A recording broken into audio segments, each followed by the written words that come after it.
And this is my latest acquisition.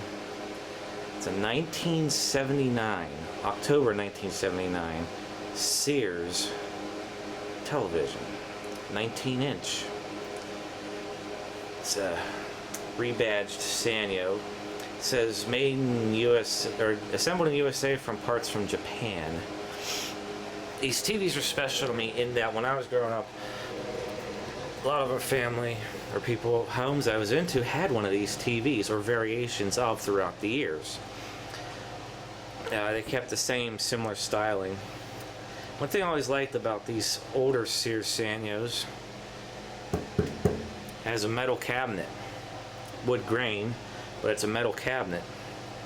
And I used to have a 1982 Sears Sanyo from my grandfather, except it had the older rotary dials and no one button color. It was a lower end TV. Still had the metal cabinet. This one has a plastic base to make it more decorative, but I have another one. I have a 1976 version of this TV with reactive diode tuning as well. I'll show that later. It also had the 4 legs that props up on.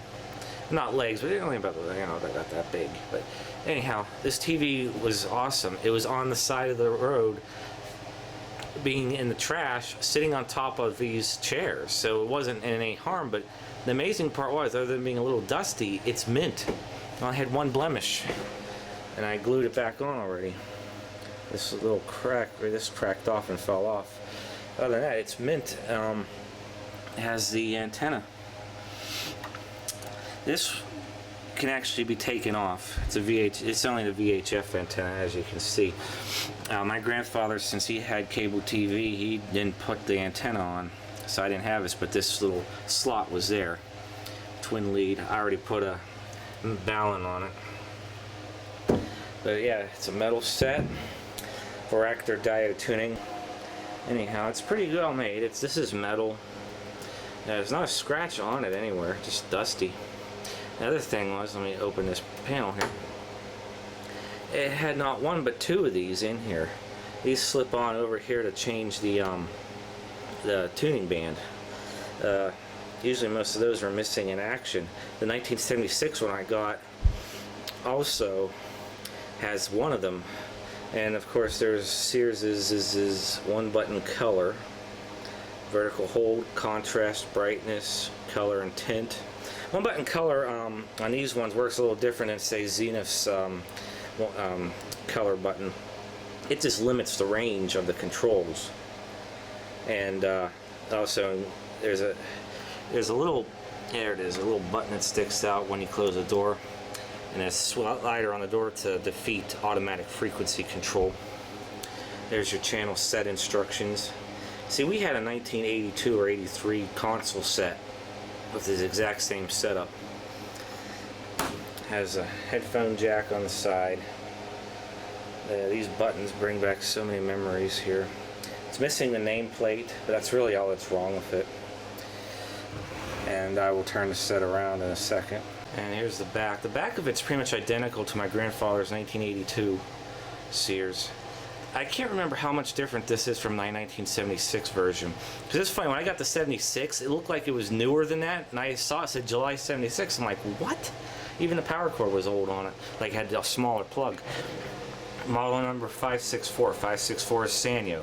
I've owned Sanyo Sears TVs, Toshiba Sears TVs, Warwick Electronics Searses.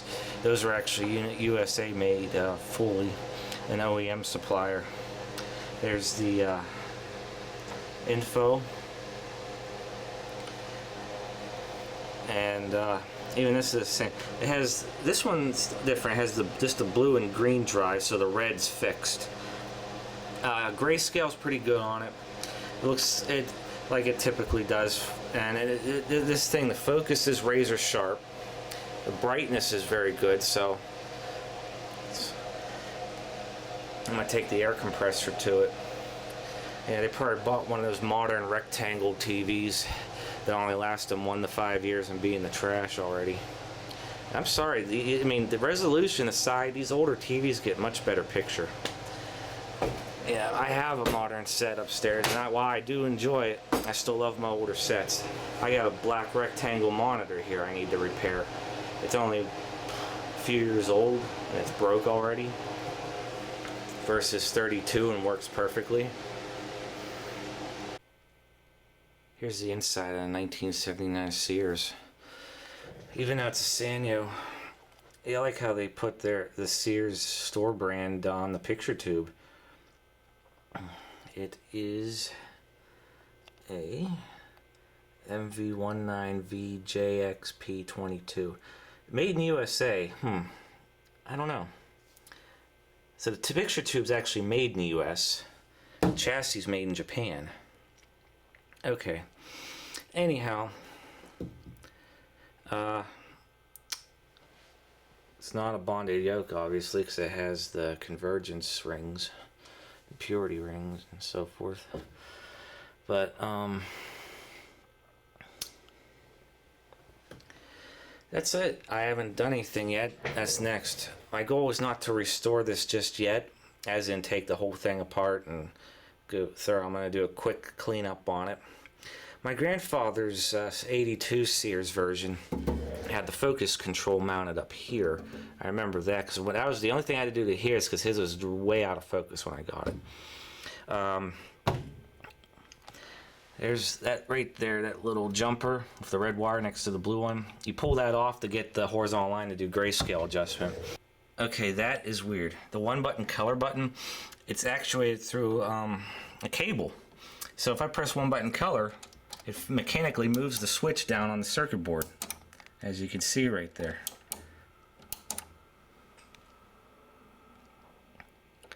And let's see, we got sub tint, sub color, brightness level. Yep, it's laid out almost just like the 1982 Sears. Japan, yeah, the chassis is Japan and everything else is Japan. Picture tube US. And just for the hell of it later, I'm going to stick my CRT tester on just to see how strong this tube is. So let's just do a quick cleanup. Oh, before I do it, here's the back. The back is identical to my grandfather's as well, except here. I don't remember his having a schematic on it like this, unless it fell off, but then again it would be in the TV. Channel selection and memory board, so it does have memory. Like I said, when you unplug it, because I hardly keep everything plugged in all the time. Ew, the metal tabs on this. Look at that. It says printed in Japan right there. It's metal, but it's folded over. Man, even the labels are metal on these things. But these older Sears Sanyos, or Sanyos in general, what I've seen have been very reliable because every one I've gotten works.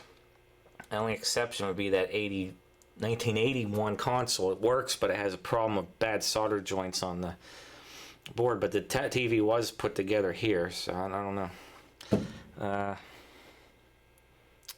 Yeah, this is laid out. I mean, there's a cover over top the magnet on the speaker. I'm sorry for going on. It's been a while.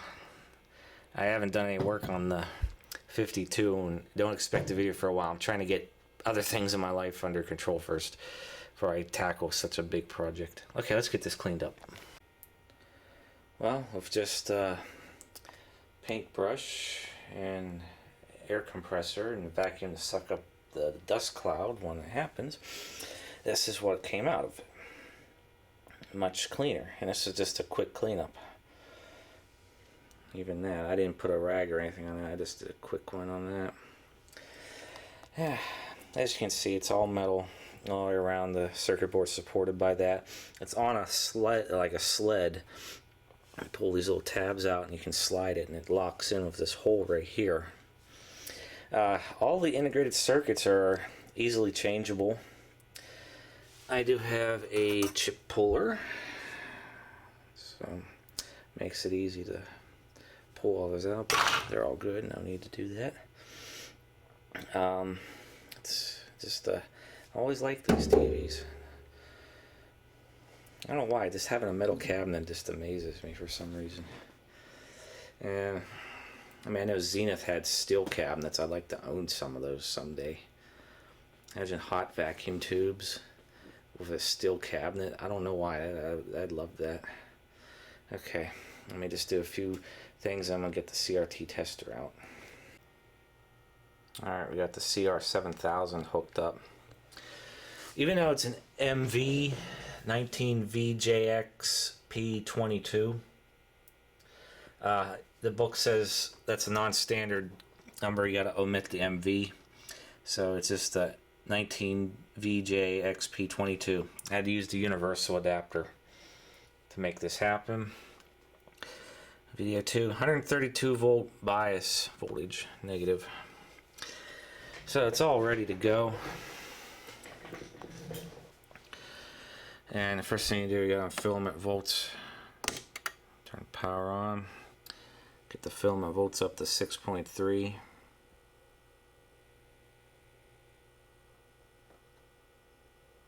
Got it.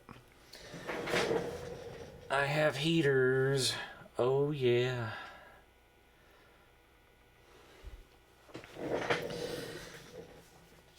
I'll let it warm up for a minute or two, or a few minutes, and then give it a try. Alright, let's do this. G1 short. There is none. Heater cathode. Short. None. Cutoff and low tracking. Okay, here we go. I'll try to hold camera with my left hand while I do an adjustment. Get this tube into cutoff. Whoa, whoa, whoa. Yeah, it's definitely a good tube. Let's shut up. I'll put it like right in the middle of the cutoff range.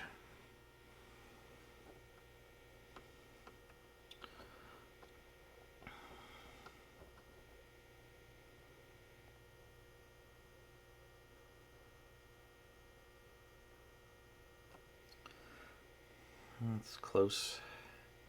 Touchy. As long as it's in that gray area, it should be okay.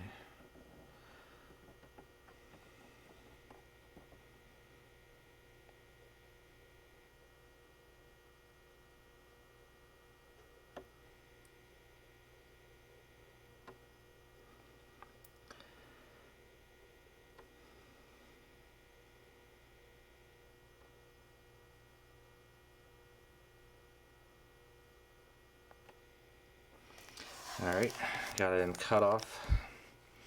Emissions. Holy freaking crap. What the hell? Is this tube never used? Wow, all of them are maxed out on 100%. And it says I got good gun tracking. Wow. This is a good tube, obviously. These older Sanyo tubes are indestructible. Every one I got was bright. Oh, there you go. The tube is good.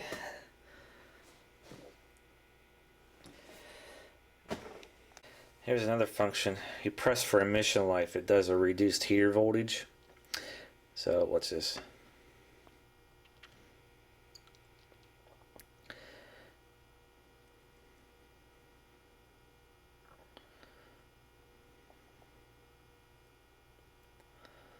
See, I never really done a life test on a tube.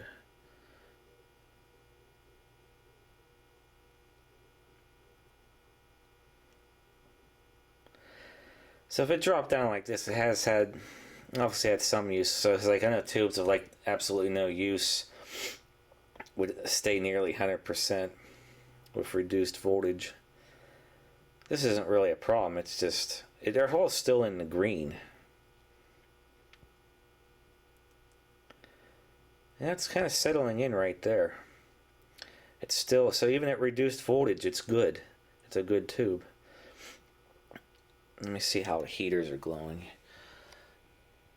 Oh yeah, they're very dark orange now versus, now I'm going to release it. I'll go over here. Bring the heater voltage back up. So it looks like the green gun's a little weaker than the rest, but it ain't bad. Now you see how bright, much brighter it is. Okay, so either way I'm happy. Next step. Deoxit the controls. Volume control's a little scratchy, the others could use it. They're all out in the open. Yeah, it won't take long.